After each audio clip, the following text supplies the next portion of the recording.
वो कहती है मुझे टूटी हुई चीज़ों से नफ़रत है। नहीं रखती नहीं रखती मैं उनको फेंक देती हूँ। अगर कुछ टूट जाए तो दोबारा जोड़ भी लेंगे, वो पहले सा नहीं रहता। तो क्यों फिर गम करें उसका।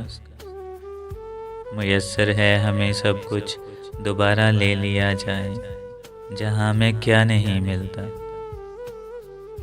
कोई पगली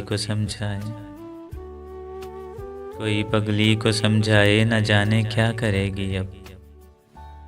वो मुझको तोड़ बैठी है, मेरे जैसा नहीं मिलता। वो मुझको तोड़ बैठी है, मेरे जैसा नहीं मिलता।